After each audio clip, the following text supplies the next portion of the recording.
మాకు మీ గవర్నమెంట్లో ఇచ్చిన ఆర్డర్ బాపతి 300 కోట్ల రూపాయల బకాయిల్ని అవి ఇస్తలేరు సార్ అని చెప్పారు వాళ్ళు. మీరు రాండి హైకోర్టులో కేసు ఇద్దాం, గుంజుదాం వీళ్ళని గదాలకు, మీరు రెఫరెండం అంటారు, వీళ్ళ రెఫరెండం సంగతి ఎందుకు చూద్దామని చెప్పి రమ్మని చెప్పినాం. రేపు ధర్నా పెట్టినారు ఇక్కడ దాదాపు 10,000 మందితో సిరిసిల్లలో చేనేత కార్మికులు ధర్నా పెట్టిన. మేము కూడా మా నాయకుడు అటెండ్ అవుతాం, వాళ్ళకి అండగా ఉంటాం, గుంజుతాం. ఇంకా దరిద్రం ఏంటంటే బ్రాహ్మణ పరిషత్ మేము నిధులు ఇచ్చుకుంటూ పోయినాం, ఓవర్సీస్ స్కాలర్షిప్ నిధులు ఇచ్చినాం. డాక్టర్ అంబేద్కర్ పేరు మీద, జ్యోతిబా పూలే పేరు మీద, వివేకానందుని పేరు మీద ఓవర్సీస్ స్కాలర్షిప్ ఇచ్చినాం.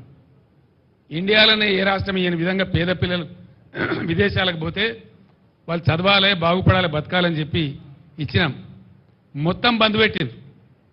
ఒక్క ఓవర్సీస్ స్కాలర్షిప్ ఇస్తలేదు ఈ గవర్నమెంట్ ఇచ్చిన కాడికి. మేము శాంక్షన్ చేసినా కూడా ఇస్తలేరు. బ్రాహ్మణ పరిషత్కి అయితే లాస్ట్ 2 క్వార్టర్ల డబ్బులు విడుదల చేయాలి, చేయలే.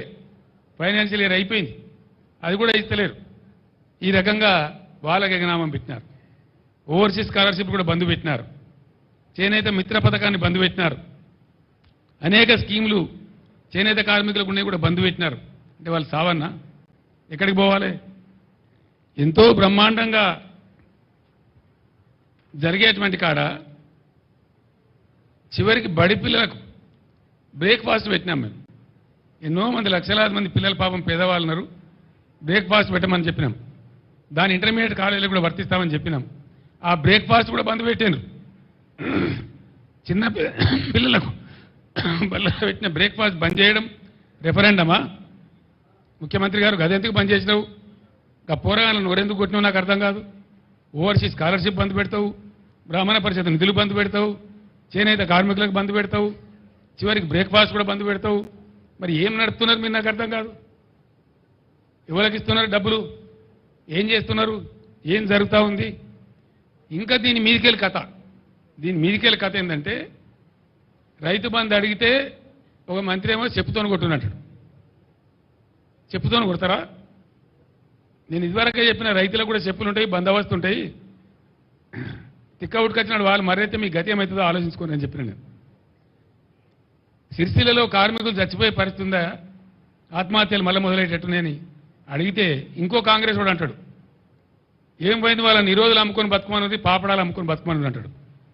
నిరోధులు అమ్ముకొని బతకన్నారా? కుక్కల కొడుకులారా మీరు? మనుషులా మీరు? లక్షలాదిగా ఉండేటువంటి చేనేత కార్మికుల మనోభావాలు దెబ్బతీస్తారా మీరు? మీరు ఇస్తే ఇచ్చిండ్రు, పీక్తే పీకిండ్రు, ఇవ్వకపోతే చేత కాకపోతే ఇవ్వకుండా. కానీ నిరోధులు అమ్ముకొని బతుకుండ్రి, పాపడాలు అమ్ముకొని బతుకున్నట్టు వాళ్ళు మనుషుల్లా కనబడతలేరా? గర్జిస్తారు బిడ్డ, చేనేత కార్మికులే ఇలా పులులే గర్జిస్తారు, మిమ్మల్ని తరిమి కొడతారు, జాగ్రత్త అని చెప్పి నేను హెచ్చరిస్తా ఉన్నా.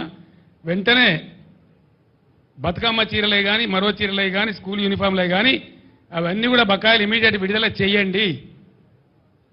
నేను చేనేత కార్మికులు చెప్పిన అవసరమైతే మా పార్టీ నుంచి డబ్బులు ఇస్తాం, వకీళ్ళ ఫీజులు, మీరు భయపడేదేం లేదు, కోర్టులో గుంజుదాం, కొట్లాడదామని కూడా చెప్పినాం. రేపు ధర్నా తర్వాత కూడా స్పందించకపోతే, ఆర్డర్లు రాకపోతే 3-4 రోజులలో ఖచ్చితంగా హైకోర్టులో దావా వేస్తాం. ప్రతి ఊర్లో ధర్నా పెడతాం.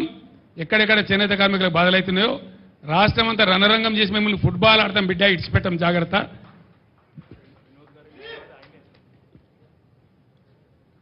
ఆ వినోదే పెద్ద అడ్వకేట్, ఈయననే కేసు వేయాలి. మీరే వేయండి కేసు దయచేసి.